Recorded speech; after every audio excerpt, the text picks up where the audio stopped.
नमस्कार। देश काल में आपका स्वागत है। मैं हूं मुकेश कुमार। दोस्तों, हम जैसे लोग युद्ध को हार जीत की रूप में देखते हैं कि युद्ध में कौन भारी पड़ रहा है, कौन जीत रहा है, कौन हार रहा है। लेकिन जो दुनिया भर के बड़े प्लेयर हैं, बड़े खिलाड़ी हैं, बड़े मुल्क हैं, वो युद्ध को कई और नज़रिए से भी देखते हैं। और उनमें एक नज़रिया ये होता है कि उस युद्ध में शामिल देश कौन से हथियार इस्तेमाल कर रहे हैं, किस तरह से कर रहे हैं, किस तरह की रणनीति, किस तरह की स्ट्रेटजी को अप्लाई कर रहे हैं और उसके क्या नतीजे मिल रहे हैं। अमेरिका और इजराइल के लिए निश्चित रूप से ये जो जंग चल रही है खाड़ी में, मध्य पूर्व में, वो अपने हथियारों की टेस्टिंग के लिहाज से बहुत महत्वपूर्ण है। वो जो नए हथियार हैं, नई टेक्नोलॉजी है, उनको टेस्ट कर रहे हैं। लेकिन दूर बैठे दो बड़े देश इस पूरी जंग को एक दूसरे ही नज़रिए से देख रहे हैं। जिन दो देशों की बात मैं कर रहा हूं वो है चीन और रूस। चीन और रूस इस पूरे मध्य पूर्व की जंग को एक लेबोरेटरी की तरह देख रहे हैं, एक प्रयोगशाला की तरह देख रहे हैं। और वो उसमें उनकी निगाहें इस बात पर हैं कि अमेरिका किस तरह के टेक्नोलॉजी और किस तरह के हथियारों का इस्तेमाल कर रहा है, कितनी सफलतापूर्वक कर पा रहा है, कहाँ फेल कर रहा है और कहाँ वो कामयाब हो रहा है। अब देखिए कि चीन ने इस जंग में एक भी मिसाइल नहीं चलाई, रूस ने भी नहीं चलाई, एक भी सैनिक उनका नहीं मारा गया, न रूस का न चीन का। होर्मुज स्ट्रेट में एक भी युद्धपोत दोनों ने नहीं भेजा, फिर भी हर मोर्चे पर दोनों जीत रहे हैं। ये दोनों देश, ईरान जीते या न जीते, हालांकि वो भारी पड़ रहा है अमेरिका और इजराइल पर, बावजूद इसके कि उसका काफ़ी नुकसान हो रहा है। मनोवैज्ञानिक तौर पर उसने ये जंग जीत भी ली है, ऐसा बहुत सारे लोग मान रहे हैं। बहुत सारे लोग ये भी मानते हैं कि जंग का अंजाम चाहे जो कुछ हो, लेकिन अमेरिका की फजीहत होनी तय है। अमेरिका की जो पकड़ इस इलाके में है वो कमज़ोर होनी तय है। उसे वहाँ से भागना पड़ सकता है, उसे अपने सैन्य अड्डे बंद करने पड़ सकते हैं, जिसका मतलब है कि उसकी ताकत कम होना, डॉलर, पेट्रो डॉलर पर उसकी पकड़ कमज़ोर होना, या यूँ हो सकता है कि डॉलर के रिप्लेसमेंट का एक नया सिलसिला यहाँ से शुरू हो सकता है। लेकिन ये एक दूसरा मोर्चा है। हम जिस मोर्चे की बात कर रहे हैं वो युद्ध का मोर्चा है। युद्ध का मोर्चा है, युद्ध लड़ने के तौर तरीकों का मोर्चा है, उसकी हथियारों और टेक्नोलॉजी का मौका है। तो ये जो सिलसिला चल रहा है, आप देखिए कि किस किस तरह के हथियार अमेरिका ने इस्तेमाल किए और उसका हश्र क्या हो रहा है। ये प्रयोगशाला जो बनी हुई है, इसमें पहले से ही 2023 के हमास अटैक से शुरू हुई थी टेक्नोलॉजी का इस्तेमाल, जो गज़ा में इजराइल कर रहा था। और इजराइल कर रहा था, इसका मतलब है कि अमेरिका भी कर रहा था। और यहाँ रियल टाइम टेस्ट हो रहा था, सस्ते ड्रोन्स वर्सेस महंगे defence system, AI versus human intelligence, saturation attacks. America Israel ने हज़ारों टारगेट्स पर इस बार स्ट्राइक्स किए हैं। ईरान पर 24 घंटे में 10,000 से ज़्यादा हमले किए हैं। ईरान ने भी रिटेलिएशन में मिसाइल ड्रोन का एक पूरा झुंड भेजा है, जिसको ड्रोन स्वार्म कहते हैं, वो लॉन्च किए। ये सब फील्ड प्रूवन टेक्नोलॉजी और रणनीति का एक इसने लाइव लैब बना दिया है। ये सारी चीज़ें वहाँ घटित हो रही हैं, और जिससे भविष्य के युद्ध में जैसे ताइवान में अगर छिड़ती है कोई जंग, उसमें इसका इस्तेमाल हो सकता है, या यूक्रेन में रूस इसके सबक का इस्तेमाल कर सकता है। तो इजराइल ने पहले अपने हथियार और अपनी रणनीति का इस्तेमाल यहाँ पर किया, गज़ा पट्टी पर AI सिस्टम लेवेंडर, जिससे 37,000 से ज़्यादा टारगेट्स ऑटो जनरेट होते हैं, उसका इस्तेमाल किया। उसने गॉस्पेल का इस्तेमाल किया, ड्रोन्स का इस्तेमाल किया, लॉइटरिंग जो हथियार होते हैं उनका इस्तेमाल किया, अर्बन वारफेयर टैक्टिक्स का इस्तेमाल किया। और ईरान में एयर स्ट्राइक्स, 200 से ज़्यादा फाइटर जेट्स का इस्तेमाल किया, साइबर अटैक्स किए, मिसाइल लॉन्च नेटवर्क डिसरप्ट किया ईरान का। और लेयर डिफेंस सिस्टम जिसको आयरन डोम, डेविड स्लिंग और एरो जो है, ये इनका टेस्ट उसने किया गज़ा में हमले के दौरान। गज़ा, लेबनान, इन तमाम जगहों पर हमले के दौरान इसने ये किया। और पिछले बार जब 12 दिनों की जंग हुई थी ईरान के साथ, तो उस दौरान ईरान ने जितनी मिसाइलें छेड़ी थी उनका 99% इंटरसेप्ट करने में उसका जो सिस्टम है, लेयर्ड सिस्टम, वो कामयाब रहा था। अमेरिका के हथियार और रणनीति का टेस्ट अब हो रहा है। रेड सी में भी हो चुका था। SM-6 पैट्रियट थर्ड का ड्रोन मिसाइल डिफेंस सिस्टम अभी इस्तेमाल हुआ है, अभी टेस्ट हुआ है। ईरान में AI टारगेटिंग सिस्टम हो रही है। इसी तरह से B-2 स्टेल्थ बॉम्बर्स का इस्तेमाल हुआ है। MOP बंकर बम्बर से जो नेटान्स में न्यूक्लियर साइट्स है उस पर हमला हुआ है। सस्ते ड्रोन्स का, जो कि ईरान की जो शाहिद 136 ड्रोन्स हैं जो कि बहुत कामयाब माने जाते हैं, उसको रिवर्स इंजीनियरिंग करके अमेरिका ने ल्यूकस नाम का सस्ते ड्रोन्स बनाए और उसका इस्तेमाल किया है। टॉम हॉक जो क्रूज मिसाइल्स हैं उनका इस्तेमाल किया है। तो इस तरह से अमेरिका ने भी अपनी टेक्नोलॉजी का भरपूर इसमें इस्तेमाल किया है। ये बात ज़रूर है कि चूंकि ईरान की जो स्ट्रेटजी थी वो इस तरह की थी कि उसने झुंड में ड्रोन्स, खासतौर से शाहिद 136 और 107 जैसे सस्ते ड्रोन्स लॉन्च किए, 2000 से ज़्यादा लॉन्च किए। उससे जो इंटरसेप्शन है अमेरिका और इज़राइल का, वो उस हद तक कामयाब नहीं रहा। और सबसे बड़ी बात यह है कि ईरान के जो ड्रोन्स हैं वो बहुत सस्ते रहे और अमेरिका को और इज़राइल को उन ड्रोन्स को गिराने के लिए जो सिस्टम उनके पास था, उसका जिसका इस्तेमाल किया, जिसमें चाहे थॉड हो, पैट्रियट मिसाइल्स हो, ये क्रूज मिसाइल्स हो, इन सब का जो इस्तेमाल किया, उससे उसको आर्थिक झटका ज़्यादा लगा। ईरान ने कम खर्च में काम किया। जो पूरे अमेरिकन बेसेस थे उस रीजन में, उन सब बेसेस पर हमला किया। उनमें से बहुत सारे को नुकसान पहुंचाया, उनके राडार्स को नुकसान पहुंचाया।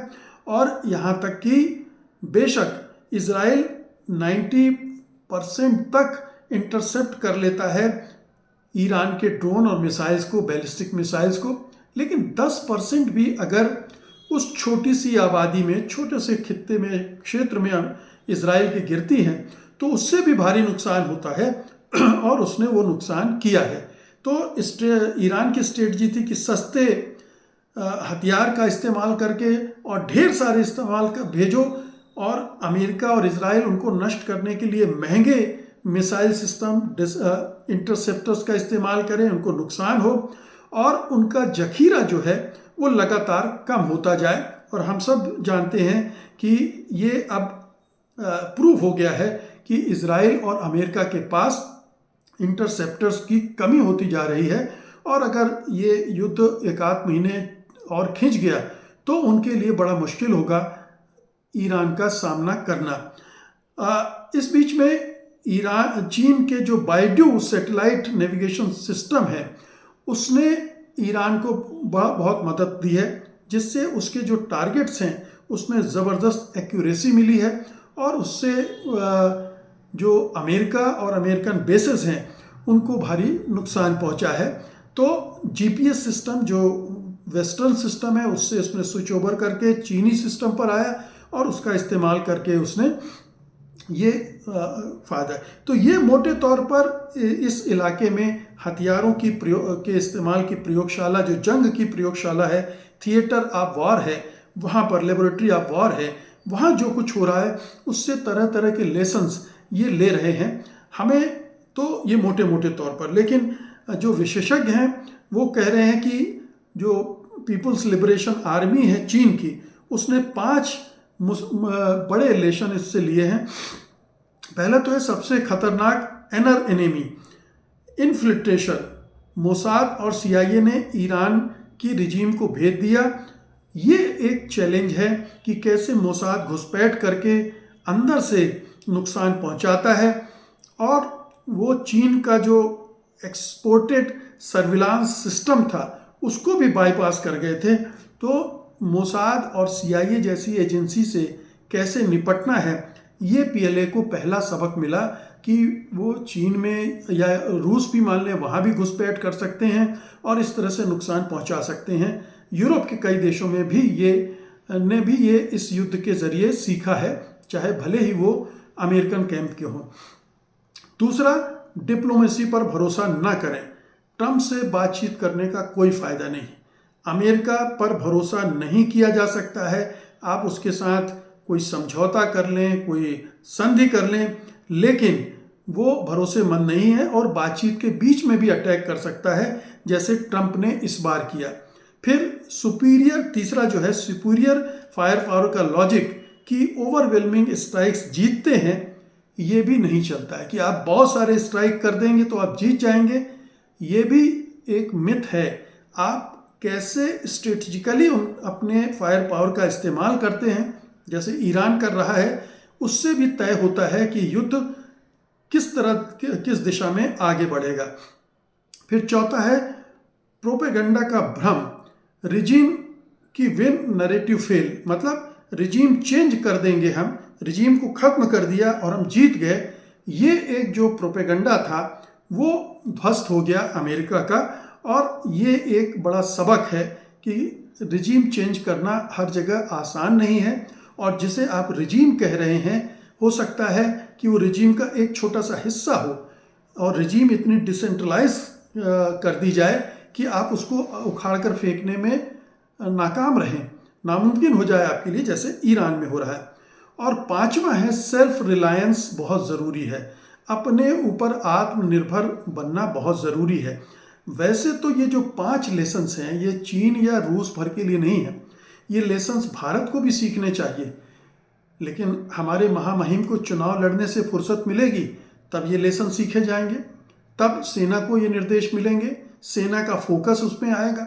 लेकिन सेना का इस्तेमाल भी अपनी राजनीति के लिए करना है, तो सेना राजनीति के लिए इस्तेमाल होने लगेगी तो ये सब काम कब करेगी, कैसे करेगी। तो ये एक बहुत बड़ी बात है।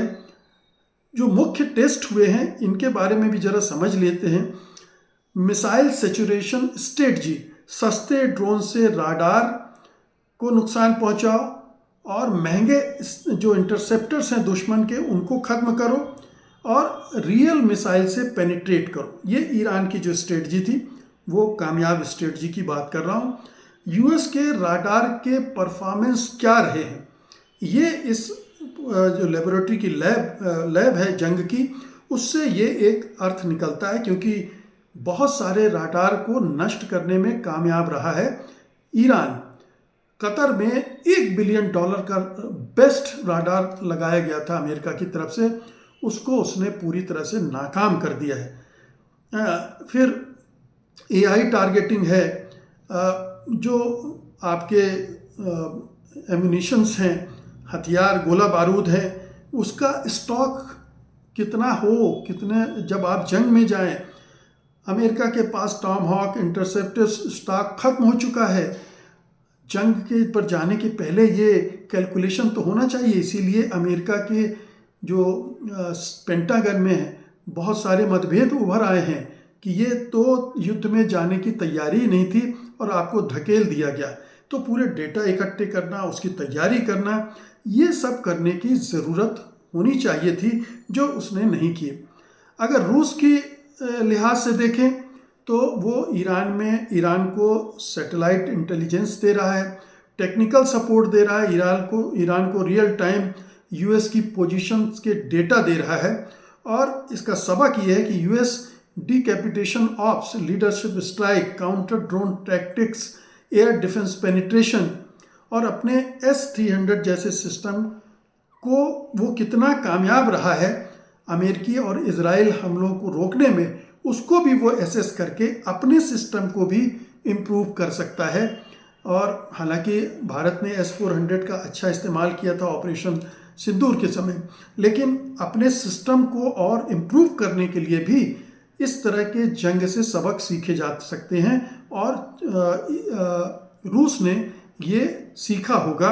और जिस तरह से ईरान की शाहिद मिसाइल कामयाब हो रही हैं, वो भी रूस और चीन दोनों के लिए एक बहुत ही ज़बरदस्त सबक है।